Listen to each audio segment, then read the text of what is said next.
সবাইকে স্বাগত জানাচ্ছি গ্লোবাল ভিউজে। আপনাদের সঙ্গে আছি আমি সুস্মিতা দাস। আজ জানাবো আন্তর্জাতিক গণমাধ্যমে আলোচিত সংবাদ ও বিশ্লেষণ। গাজা উপত্যকার রাফা এলাকায় অবিলম্বে সামরিক অভিযান বন্ধ করতে আন্তর্জাতিক বিচার আদালতের নির্দেশ অমান্য করে অবিরাম হামলা চালিয়ে যাচ্ছে ইসরায়েল। দখলদারদের বর্বরতা প্রতিহত করতে হামলার তীব্রতা বাড়িয়েছেন ফিলিস্তিনি যোদ্ধারাও। বহু সেনার নির্মূল করার পাশাপাশি আরও অন্তত ১৩টি যুদ্ধযান ধ্বংস করেছেন তারা। এদিকে ইসরায়েলে ভয়াবহ হামলা চালিয়েছেন লেবানন এবং ইরাকের যোদ্ধারা। ইসরায়েল সংশ্লিষ্ট ৩ জাহাজে আঘাত হেনেছে হুথিদের ক্ষেপণাস্ত্র। আল মায়দিনের খবরে বলা হয়, শুক্রবার ১০টি ইসরায়েলি ট্যাঙ্ক এবং ৩টি মিলিটারি গ্রেড D9 বুলডোজারে আঘাত হেনেছে হামাসের আল Kasam brigades. কাসামের military media unit জানিয়েছে, উত্তর গাজার জাবালিয়া শরণার্থী শিবিরের আল আরামজা স্ট্রিটে ২টি মার্কাভা 4 ট্যাঙ্ককে লক্ষ্য করে স্থানীয়ভাবে তৈরি আল ইয়াসিন ট্যান্ডেম RPG নিক্ষেপ করেছে তাদের যোদ্ধারা। উত্তর জাভালিয়ার আল কাসাসিবে তাদের স্যাপার ইউনিটগুলো নিজেদের তৈরি EFP শাওয়াজের বিস্ফোরণ ঘটিয়ে একটি মার্কাভা 4 ট্যাঙ্ক ধ্বংস করেছেন। সেখানে ইসরায়েলি বাহিনীকে একটি বুবি ফাঁদ যুক্ত টানেলে আসতে প্রলুব্ধ করে এর প্রবেশ পথে বিস্ফোরণ ঘটান তারা। ওই এলাকায় পুঁতে রাখা কয়েকটি অ্যান্টিপার্সোনাল চার্জার বিস্ফোরণ ঘটানোর পর কাসামের যোদ্ধারা বাহিনীর অন্য যোদ্ধাদের সঙ্গে মুখোমুখি লড়াইয়ে যুক্ত হন। এতে কয়েকজন ইসরায়েলি সেনা নিহত এবং আহত হয়েছেন বলে জানায় আল কাসাম। তাছাড়া উত্তর জাবালিয়ার তাদের স্নাইপাররা এক ইসরায়েলি সেনাকে নির্মূল করেন। কাসামের মিডিয়া ইউনিট জানিয়েছে, তাদের যোদ্ধারা শাওয়াজ চার্জের মাধ্যমে জাবালিয়ার উত্তর অংশে আরও একটি মার্কাভা 4 ট্যাঙ্কে হামলা করেন। আর উত্তরে বেইত লাহিয়ায় তাদের হাতের শহরের দিকে অগ্রসরমান 2 ইসরায়েলি সেনা নিহত হন। সেখানে তারা একটি ইসরায়েলি সাজোয়া বাহিনীর উপরও হামলা চালান। হামলায় 2টি মার্কাভা 4 ট্যাঙ্ক, একটি D9 বুলডোজার আক্রান্ত হয়। পয়েন্ট ব্লাঙ্ক দূরত্ব থেকে এই চলা লড়াইয়ে কাসামের যোদ্ধারা স্থানীয়ভাবে তৈরি আল ইয়াসিন RPG এবং শাওয়াজের পাশাপাশি আমদানিকৃত ট্যান্ডেম RPGও ব্যবহার করেন। প্যালেস্টাইন ক্রনিকল জানিয়েছে, উত্তরের পাশাপাশি দক্ষিণের রাফা শহরেও ইয়াসিন RPG এবং শাওয়াজ চার্জের মাধ্যমে 3টি ইসরায়েলি ট্যাঙ্কে হামলা করেন হামাসের যোদ্ধারা। সালাদ্দিন গেটে তারা ইয়াসিন RPG এবং আমদানি করা ট্যান্ডেম RPGর মাধ্যমে একটি D9 বুলডোজার এবং একটি মার্কাভা ট্যাঙ্কে আঘাত করেন। গেটটি ফিলিস্তিন মিশর সীমান্তে অবস্থিত দ্বিতীয় ক্রসিং, যা মূলত বাণিজ্যের জন্য ব্যবহৃত হয়। শুক্রবার তারা শহরের আল শোকা এলাকায়ও একটি D9 বুলডোজারে হামলা করেন। এদিন ইসলামিক জিহাদের আল কুদস ব্রিগেডস সালাদ্দিন গেটের দিকে অগ্রসরমান সেনা ও সাজোয়া যানগুলোকে লক্ষ্য করে এক ঝাঁক 107mm রকেট নিক্ষেপ করেন। লেবাননের প্রতিরোধ আন্দোলন হিজবুল্লাহ শুক্রবার ইসরায়েলি বাহিনী এবং ঘাঁটিগুলোর বিরুদ্ধে 1 ডজন অভিযান পরিচালনা করেছে। বেলা 3:30টায় প্রিসিশন অস্ত্রের মাধ্যমে বায়াদ ব্লিদা সাইডের নজরদারি যন্ত্রপাতিতে আঘাত হানার মাধ্যমে দিনের অভিযান শুরু করেন তারা। বিকালে তারা বুরকান হেভি রকেট এবং গাইডেড মিসাইলের মাধ্যমে আল মালিকিয়া মিলিটারি সাইট, মার গালিওত বসতিতে সেনাদের ব্যবহার করা একটি ভবন এবং শতুলা বসতিতে সরাসরি আঘাত হানেন। শতুলায় একটি মার্কাভা ট্যাঙ্ক ধ্বংস করেন তারা। ট্যাঙ্কের ক্রুরা নিশ্চিতভাবে নিহত এবং আহত হন বলে জানিয়েছে হিজবুল্লাহ। ট্যাঙ্কের ধ্বংসাবশেষের চারপাশে চলাফেরা করা সেনাদের উপর আর্টিলারি হামলাও করা হয়। সন্ধ্যায় লেবানিজ যোদ্ধারা ফালাক রকেটের মাধ্যমে দেভোভ ব্যারাকের টহল কোম্পানি হেডকোয়ার্টারের আঘাত করেন। এতে দফতরের বিপুল ক্ষয়ক্ষতি হয়। এরপর মানারা বসতিতে ইসরায়েলি গোয়েন্দাদের অবস্থান করা একটি বাড়িতে যথাযথ অস্ত্রের আঘাতে সেখানকার নজরদারি যন্ত্রপাতি ধ্বংস হয়ে যায়। হিজবুল্লাহর রকেটে অধিকৃত কফর সুবা হিলসের আল রামথা মিলিটারি ঘাঁটিও সরাসরি আক্রান্ত হয়। শুক্রবার 2টি ড্রোন হামলাও পরিচালনা করেন হিজবুল্লাহর যোদ্ধারা। ওয়ানওয়ে ড্রোনের মাধ্যমে ইয়োফ ঘাঁটিতে ইসরায়েলি সেনা কর্মকর্তাদের অবস্থান করা একটি জায়গায় নিখুঁতভাবে আঘাত করা হয়। অন্য ড্রোন হামলাটি হয় আইলেতে নবনির্মিত 91তম ডিভিশনের হেডকোয়ার্টারে। হিজবুল্লাহর যোদ্ধারা সর্বশেষ হামলাটি করেন রাত 9:30টায়। এ সময় ফালাক রকেটের মাধ্যমে বেইত হিলেলের ব্যাটালিয়ন 769-এর কমান্ড সেন্টারে আঘাত করা হয়। এরপর হিজবুল্লাহর হামলায় ব্যাপক ক্ষয়ক্ষতির কথা জানিয়েছে ইসরায়েলি মিডিয়া। ইয়েমেনের হুথি আনসারাল্লাহ সমর্থিত সশস্ত্র বাহিনীর মুখপাত্র ব্রিগেডিয়ার জেনারেল ইয়াহিয়া সারি শুক্রবার জানিয়েছেন, ফিলিস্তিনিদের সমর্থনে 3টি আলাদা জাহাজে উচ্চ স্তরের 3টি অভিযান পরিচালনা করেছেন তারা। সারি জানান, প্রথম অভিযানে আরব সাগরে কয়েকটি ব্যালিস্টিক মিসাইলের মাধ্যমে ইসরায়েলি শিপ MSC আলেকজান্ড্রার ওপর হামলা করা হয়। দ্বিতীয় অভিযানে লোহিত সাগরে গ্রিক কোম্পানি ইস্টার্ন মেডিটেরানিয়ান মেরিটাইমের মালিকানাধীন ইয়ানিস জাহাজে হামলা চালায় তাদের নৌ, বিমান এবং মিসাইল বাহিনী। সারি নিশ্চিত করেন, মিসাইলগুলো জাহাজটিতে নিখুঁতভাবে আঘাত এনেছে। তৃতীয় অভিযান পরিচালিত হয় ভূমধ্য সাগরে ইসরায়েলি জাহাজ অ্যাসেক্সের বিরুদ্ধে। ইসরায়েলি বাহিনী গাজার রাফা শহরে স্থল হামলা শুরুর পর অভিযানের স্তরকে চতুর্থ পর্যায়ে উন্নীত করেছে হুথি আনসারুল্লাহ। এই পর্যায়ে শুধু ভূমধ্য সাগর নয়, ইসরায়েলি বন্দর অভিমুখী সব জাহাজে হামলার কথা জানান তারা। ইসলামিক রেজিস্ট্যান্স ইন ইরাক জানিয়েছে, শুক্রবার সন্ধ্যায় ইসরায়েলের এইলাত বন্দরের গুরুত্বপূর্ণ লক্ষ্যবস্তুতে ড্রোন দিয়ে হামলা চালিয়েছেন তারা। টেলিগ্রাম চ্যানেলে প্রকাশ করা বিবৃতিতে ইরাকি প্রতিরোধ সংগঠনগুলোর এই জোট বলেছে, গাজায় ইসরায়েলি বর্বরতার প্রতিবাদে এবং ফিলিস্তিনি প্রতিরোধ যোদ্ধাদের সমর্থনে ইরাকি যোদ্ধারা এই হামলা চালান। ইসরায়েলের বিরুদ্ধে এই ধরনের হামলা অব্যাহত থাকবে বলেও বিবৃতিতে হুঁশিয়ারি দেওয়া হয়। বিবিসি জানিয়েছে, গাজা থেকে আরও 3 বন্দীর লাশ উদ্ধারের দাবি করেছে ইসরায়েল। শুক্রবার ইসরায়েলি সেনাবাহিনী জানায়, উত্তর গাজার জাভালিয়ায় অভিযান চালানোর সময় ইয়াবলোনকা মাইকেল নিশিনবাউম এবং হার্নান্দেস রাডোক্স নামে 3 বন্দীর লাশ উদ্ধার হয়। এদের মধ্যে ইয়াবলোনকা ইসরায়েলের নাগরিক, নিশিনবাউমের ইসরায়েল এবং ব্রাজিলের দ্বৈত নাগরিকত্ব রয়েছে, আর হার্নান্দেস ফ্রান্স এবং মেক্সিকোর দ্বৈত নাগরিক।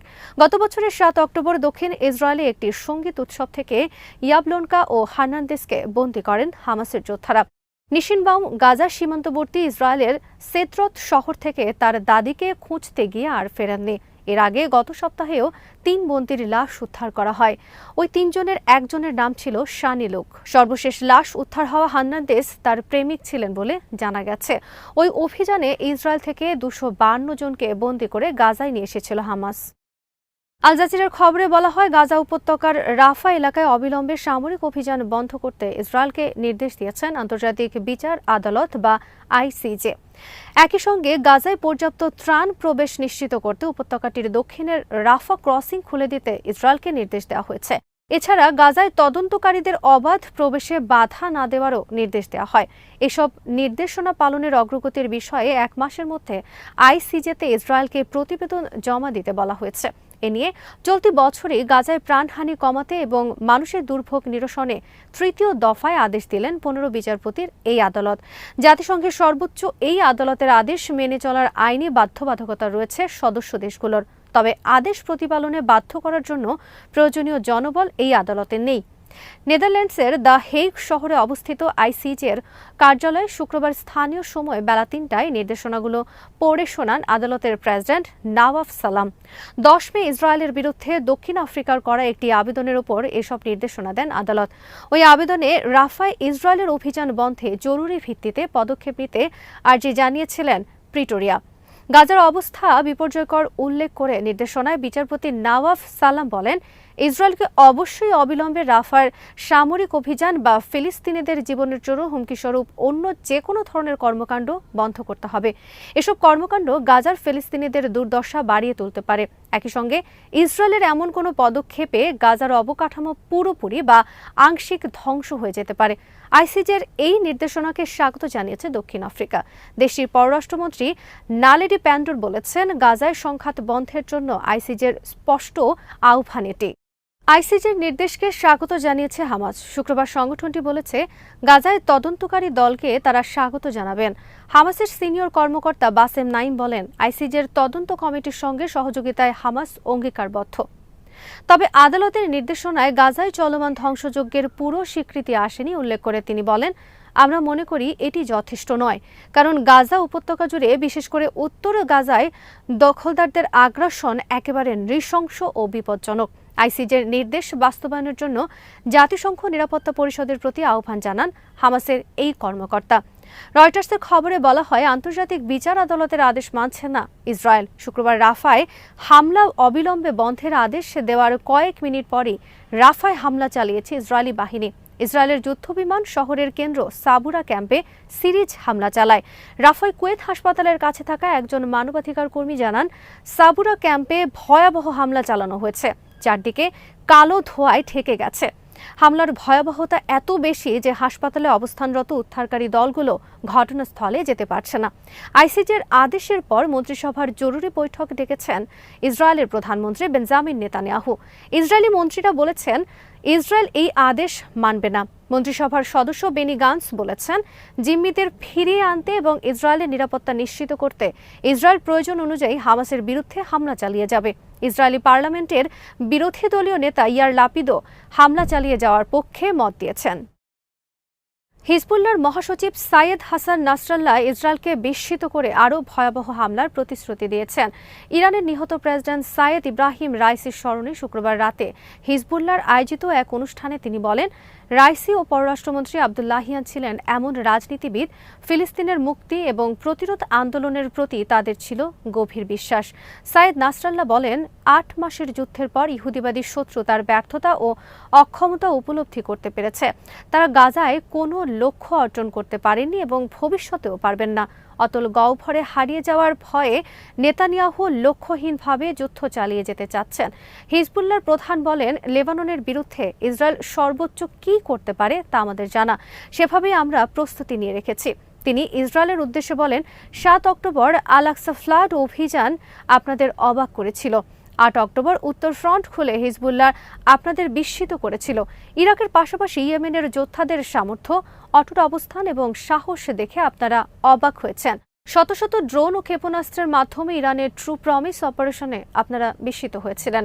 আপনাদের বলছি, এখন থেকে আরও বড় বিস্ময়ের জন্য অপেক্ষা করুন।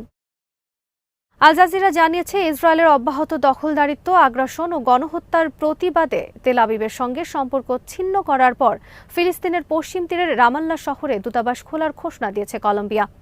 দেশটির প্রেসিডেন্ট গুস্তাভো পেট্রো রামাল্লায় দূতাবাস খোলার ব্যাপারে তার দেশের কর্মকর্তাদের প্রয়োজনীয় দিক নির্দেশনা দিয়েছেন। কলম্বিয়ার পররাষ্ট্রমন্ত্রী লুইস গিলবার্তো মোরিলোর বরাত দিয়ে এল টিম্পো পত্রিকা বলেছে, আঞ্চলিক নেতাদের সঙ্গে বৈঠকের সময় প্রেসিডেন্ট গুস্তাভো ফিলিস্তিনকে স্বাধীন রাষ্ট্র হিসেবে স্বীকৃতি দেওয়ার প্রতি সমর্থন দেন। গত ১০ মে জাতিসংঘ সাধারণ পরিষদে অধিবেশনের প্রায় সর্বসম্মতিক্রমে ফিলিস্তিনকে জাতিসংঘের পূর্ণাঙ্গ সদস্য করার একটি প্রস্তাব পাস হয়।